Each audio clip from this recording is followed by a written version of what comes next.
qual que é o apoio que o vendedor precisa do lado da empresa, né? Seja em nível de informação, de logística, a gente já falou um pouquinho, né? É Isso que, que você está falando para mim é muito importante. Quando você vai estruturar um time externo, e muitas vezes a gente pega assim e, puf, solta o cara. Não, põe vendedor, tá precisando vender e tal, põe autora aí. Primeiro, na hora que você estabelece as regras de negócio, o seu negócio não é só venda. O seu negócio é maior que a venda. A venda é uma parte do negócio. Então, para suportar o representante ou vendedor, você tem que ter uma política de crédito. Como é que você vai conceder crédito? perfeito. Então, você tem que dar suporte para ele. Então, você precisa treiná-lo na política. Não é só ele chegar lá, quer vender para o Eu quero cliente, vender está de qualquer liberado. forma. Não, não é assim. Então, vamos lá. Você tem que ser um setor de crédito e você tem que ter uma política de crédito.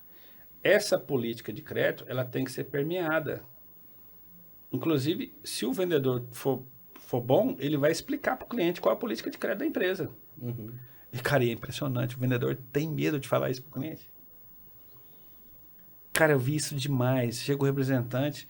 Tem empresas que têm política. Ó, as primeiras 3 compras é à vista. Qual que é o problema disso? Aí tem que Não, é a combinar isso regra com o do jogo, vendedor, né? né? É a regra do jogo. Regra do jogo.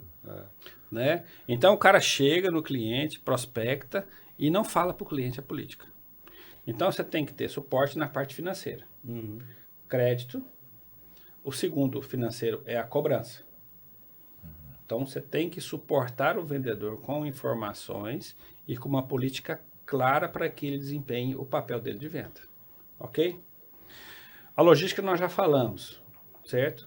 E aí tem a parte logística, tem a parte CD, que é a operação, E a parte de e a transporte. parte de transporte. Então, CD, teve corte, não teve corte. Então, o vendedor precisa saber o que a empresa está fazendo com o pedido dele. Uhum. E precisa repassar esse follow-up para frente, né? Tem que chegar nele. Tem que chegar no cliente também, porque Exatamente. hoje é uma dificuldade que eu vejo, é o vendedor que ele, igual o Renato falou, ele tem receio de falar algumas coisas para o cliente e ele corre de algumas informações, né? Por exemplo, vamos pensar que o cliente está lá inadimplente com o boleto. Às vezes o cara esqueceu de pagar, ou às vezes não pagou mesmo e fez um pedido ali dentro para ver se passa, né? E aí o cliente na ponta está esperando o pedido, todo momento, né? E em nenhum momento ele tem um retorno, olha, não vai passar, né? Me ajuda com isso aqui, tá em aberto isso e tal. Esse detalhe, eu acho que esse complemento também, o vendedor não acaba não fazendo, né? Esse follow-up da venda, né? Isso é um Exatamente. problema porque o cliente fica lá na ponta aguardando, né? O vendedor com um monte de receio. Cara, você comprou. Né? Você comprou, você espera chegar. Às vezes o cliente até aceitaria pagar um pouco mais para receber o produto, né? Mais No rápido. prazo combinado, que É, não é nem mais rápido, mas um prazo combinado, né? é melhor entregar aquela combinada, Não sempre, adianta né? eu combinar com você, ele cria a expectativa de uma data, se chegar antes pode ser problema, porque o cliente pode não ter Cara, eu estoque, vou contar um caso, vocês vão chegar rir depois aqui. também. Tem uma praça na divisa com Goiás que chama Chapadão do Céu. Eu conheço. Chapadão do Sul e Chapadão do Céu, a divisa Goiás e Mato Grosso do Sul ali. E eu tinha uma dificuldade muito grande de colocar um representante. Lá é uma região rica pra cacete. Cara, lá é assim, Beverly Hills, a soja, então, uma cidade pequena, mas com muito rica. Eu tinha dificuldade de colocar um representante. Todo representante que colocava lá não sustentava. Mas tinha todos os indicadores para sustentar um vendedor. Bom, aí eu decidi tirar o vendedor e coloquei o televendas. E eu vou falar um pouquinho de suporte de televendas, para você entender. Coloquei o televendas para atender. Na época, o televendas eu coloquei a supervisora para atender. E, cara, eu falei, ó, Regiane, você atende isso aí porque é uma praça importante para nós, a gente tem que desenvolver ela. Não dei muita orientação, porque a supervisora já tinha muito do conceito da empresa. Cara, mas ela foi habilidosa demais. O que ela fez? Mapeou os clientes. Sintega está aí disponível para muita coisa. Internet está disponível para muita coisa. Viu o tamanho de loja e tudo mais. Cara, e ela combinou com os clientes, porque lá na JC, realmente o Mato Grosso, aquela região, a JC é líder.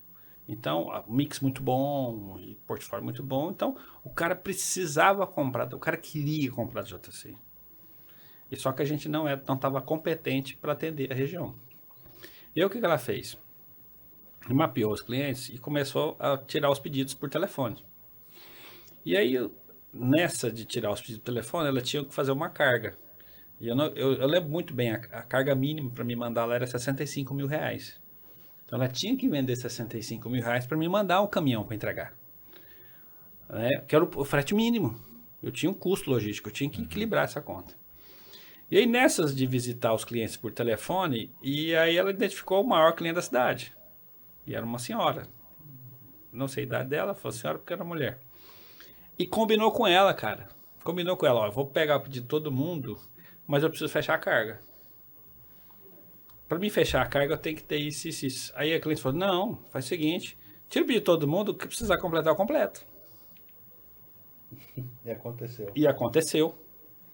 E aconteceu, mano. No primeiro caminhão, segundo caminhão, daqui a pouco eu tava mandando 2 caminhões por semana. Aí, o que eu fiz? Rejane, põe um vendedor. Tem um vendedor lá e Eu tava suportando. tava suportando e tudo mais.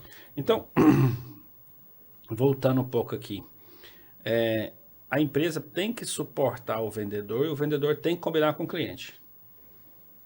Então, as regras logísticas tem que chegar no ponto de venda, o ponto de venda tem que entender, mas também primeiro tem que chegar no vendedor, no seu representante. Ele tem que saber o que ele precisa fazer para que a empresa possa suportar.